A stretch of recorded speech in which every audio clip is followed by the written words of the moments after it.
Hello, good afternoon students. तो चलिए आज का क्लास स्टार्ट करते हैं। तो आज के क्लास में हम लोग कोण एवं रेखाखंड का समद्विभाजन करना सीखेंगे।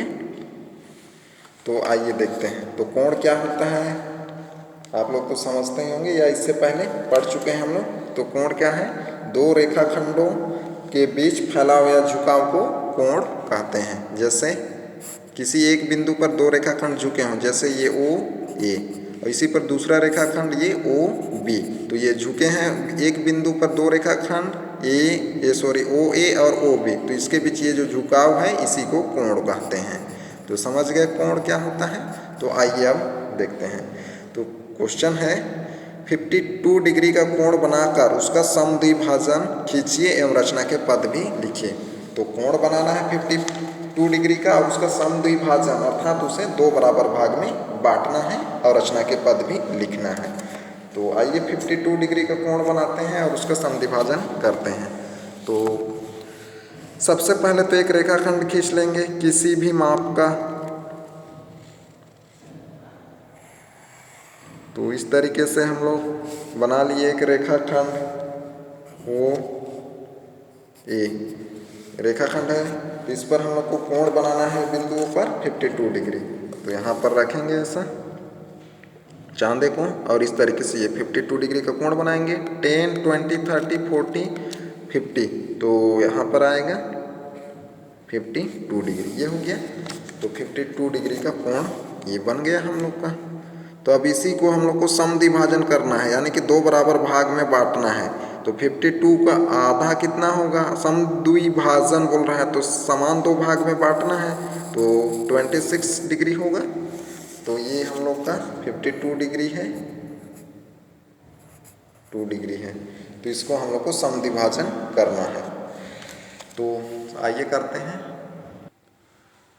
तो समद्विभाजन करना है तो इसके लिए इस तरीके से कोण बना लिए। फिर क्या करना है? ओ पर प्रकार के नोक को रखना है और इस तरीके से चाप बना लेना है एक। तो ऐसा चाप बना लेना है। तो दो जो रेखाखंड है हम लोगों का ओ ए और ये ओ बी, तो इसको जहाँ पर भी प्रतिच्छेद करेगा उसको और नाम दे देते हैं। तो इसको P दे देते हैं, इसको Q दे देते हैं ऐसा। तो ये हो गया, या और भी दूसरा नाम दे सकते हैं। तो चलिए दूसरा दे देते हैं। तो ये ए बी, तो इसको क्या नाम दे देते हैं? डी और ई दे देते हैं, डी और ये ई। पी क्यू भी दे सकते हैं। तो हम लोग दे दिए हैं डी और ई दिए हैं। तो ये हो गया। अब क्या करना है? अब इसके बाद इतना चाप ये है हम लोग का, ये जो फैलाए हैं इतना जो चाप इतना लेना है। अब फिर क्या करना है? इधर काटना है। एक बार डी पर प्रकार की नोक को रखना है यहाँ डी पर ऐसा, फिर एक बार कहाँ पर? ई पर ऐसा। तो ई पर रखेंगे फिर ऐसा काटेंगे तो ऐसा आ जाएगा काटने। इस तरीके से काटेंगे तो इस तरीके से चाप बना है। तो इसको फिर क्या कर देंगे? ओ से मिला देंगे। तो इस तरीके से ऐसा ओ से ऐसा मिलाएंगे।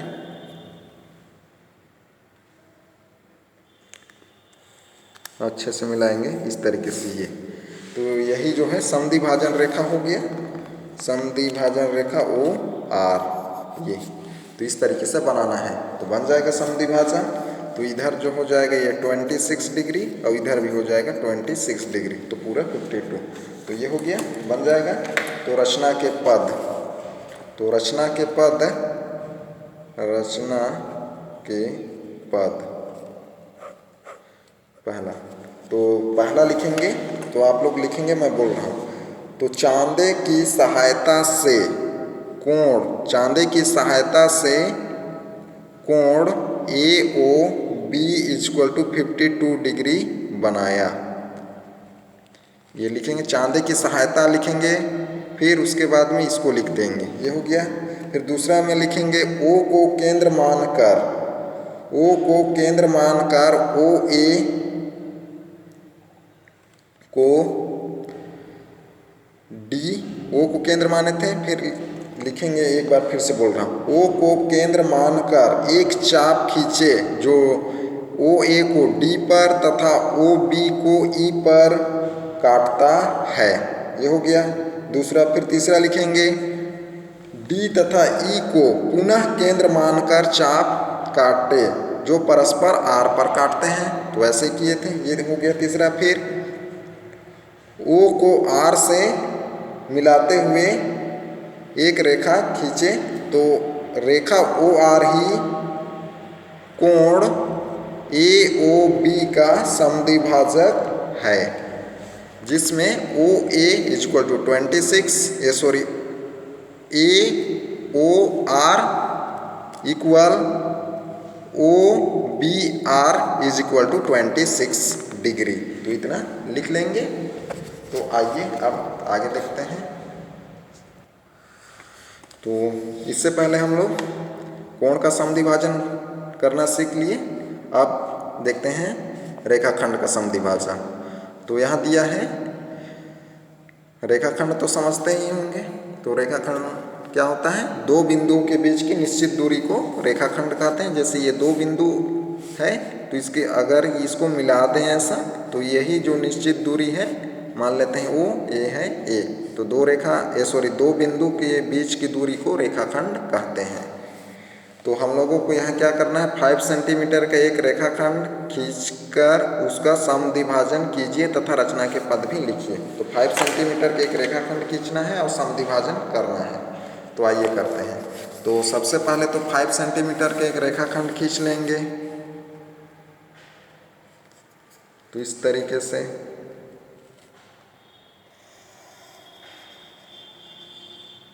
ये 5 सेंटीमीटर का एक रेखाखंड हो गया हम लोग का।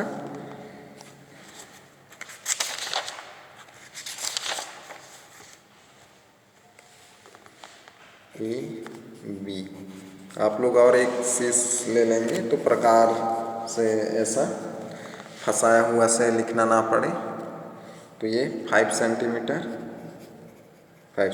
है। तो इसका हम लोग को समद्विभाजन करना है। तो समद्विभाजन करने के लिए क्या करते हैं, रेखाखंड खींच लेने के बाद जितना है उससे आधा से अधिक लेना है। तो आधा बीचों बीच आएगा यहाँ लगभग, तो आधा से अधिक ले लेना है। प्रकार को ऐसा फैला लेना है, आधा से अधिक ऐसा, इस तरीके से इतना फैला लेंगे। आधा 5 सेंटीमीटर है तो 2.5 यानी कि 3 या 3.5 तक आसपास फैला लेंगे, या इस तरीके से ऐसा फैला लेंगे आधा से अधिक। फिर क्या करेंगे, केंद्र एक बार ए पर रखेंगे, ए को केंद्र मानेंगे यानी कि प्रकार की नोक को ए पर रखेंगे ऐसा। फिर ऊपर की तरफ ऐसा चाप काटेंगे, एक चाप बनाएंगे इस तरीके से। फिर नीचे की तरफ भी बनाएंगे ए से ही एक बार, तो ऐसा ये हो गया। फिर दूसरे बार में क्या करेंगे, उसी चाप को बिना हिलाए कहाँ पर रखेंगे, बी पर। फिर दूसरा ऐसा बनाएंगे और नीचे भी ऐसा बनाएंगे, ये हो गया। और दोनों जहाँ पर भी प्रतिच्छेद किए हैं उसको क्या कर देना है, दोनों चाप का प्रतिच्छेद बिंदु कैसा मिला देना है, इस तरीके से ऐसा मिला देंगे। ये इस तरीके से ये मिला दिए तो ये बी, ये सी डी, ये हो गया। तो इसका समद्विभाजन हो गया। समद्विभाजन तो इधर जो हो ये पूरा जो है 5 पॉइंट, तो इधर कितना 2.5 और इधर 2.5 हो जाएगा, समद्विभाजन हो गया। तो इस तरीके से करना है। यहाँ से आप लोग माप के भी देख सकते हैं। तो ये इस तरीके से ये 2.5 आ रहा है, दोनों तरफ आएगा। तो इस तरीके से करना है। तो रचना के पद आइए लिखते हैं। तो रचना के पद मैं बोल रहा हूँ, आप लोग लिखेंगे। तो यहाँ रचना के पद लिखेंगे। फिर पहला लिखेंगे सर्वप्रथम ए बी इक्वल 5 सेंटीमीटर के एक रेखाखंड खींचा, इतना लिख लेंगे। फिर दूसरा लिखेंगे प्रकार में रेखा से अधिक, प्रकार में रेखा से अधिक या आधी से अधिक, प्रकार में दूसरा नंबर लिखेंगे। फिर से बोल रहा हूँ, प्रकार में रेखा की आधी से अधिक दूरी लेकर बिंदु ए से ऊपर तथा नीचे चाप लगाए। फिर तीसरा लिखेंगे इसी प्रकार बिंदु बी से चाप लगाए जो एक दूसरे को सी तथा D बिंदु पर काटते हैं, C तथा D को मिलाया, इस तरह हमें रेखाखंड AB का समद्विभाजक रेखा प्राप्त हुआ या AB का समद्विभाजन प्राप्त हुआ। तो ये लिखना है रचना के पद में, तो लिख लेंगे। तो आइए देखते हैं अब आगे। तो आगे है, हम लोग एक क्वेश्चन ले रहे हैं सांख्यिकी से, तो आइए देखते हैं उसको। तो क्वेश्चन है, किसी कक्षा में 20 छात्रों ने गणित की जांच परीक्षा में 5 में से निम्न अंक प्राप्त किए हैं। तो ये निम्न अंक प्राप्त किए हैं, तो इससे हम लोग को क्या करना है, टैली विधि से सारणीबद्ध करना है। इसमें टैली विधि से सारणीबद्ध कीजिए। तो आइए देखते हैं टैली विधि से किस तरीके से सारणीबद्ध करते हैं। तो इसको हम लोग को टैली विधि से सारणीबद्ध करना है। तो हल, तो सबसे पहले तो लिख लेंगे अंक, फिर यहाँ टैली चिन्ह,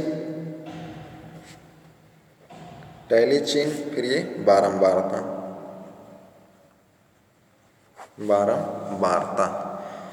तो अंक सबसे कम कितना है, 0 है, इसमें देख रहे होंगे। तो यहाँ पर 0, फिर सबसे अधिक कितना है, 5 है सबसे, तो 0, फिर 1 2 3 4 5 ऐसा ये लिख लिए। फिर अब देखना है कि टैली चिन्ह के लिए कि 0 इसमें कितने बार हैं। तो 0 देख रहे हैं कितने बार है, 2 बार है, तो यहाँ 2 लाइन खींचेंगे ऐसा, ये अब बारंबारता में 2 ऐसा लिख देंगे। फिर देखेंगे यहाँ 1 कितने टाइम से, यहाँ से देख लेना है, ये 1 और यहाँ 1 2 हो गया, तो यहाँ पर 2 लाइन फिर खींच देंगे ऐसा, बारंबारता 2। फिर देखेंगे 2 कितने टाइम से, यहाँ से देख लेना है, ये 1 2 3 4, कहीं छूट रहा है क्या, 1 2 3 4, ये 5, तो यहाँ 5 1 2 3 4। जब 5 आता है तो ऐसा 4 लाइन खींच लेने के बाद ऐसा कट करना है इस तरीके से, तो यहाँ पर 5। फिर देखना है कि 3 कितने टाइम से, तो यहाँ से गिन लेना है 3, तो 1 2 3 4 5 टाइम्स है, तो यहाँ पर भी 1 2 3 4, फिर 5वें में ऐसा, तो यहाँ पर 5। फिर देखना है 4 कितने टाइम्स हैं, तो 1 2 3, तो यहाँ पर 1 2 3, तो यहाँ पर भी 3। अब फिर 5 कितने टाइम से देखना है, 1 2 3 टाइम्स है, तो 1 2 3, तो ये 5। ये हो गया टैली चिन्ह, बस इतना ही करना है इसमें। तो इस तरीके से अच्छे से इसको सारणी बना लेंगे, ऐसा स्केल से बनाएंगे आप लोग। ये हो गया टैली विधि से, तो इस तरीके से बनाना है तो बन जाएगा। तो आज का क्लास यहीं तक, बाय।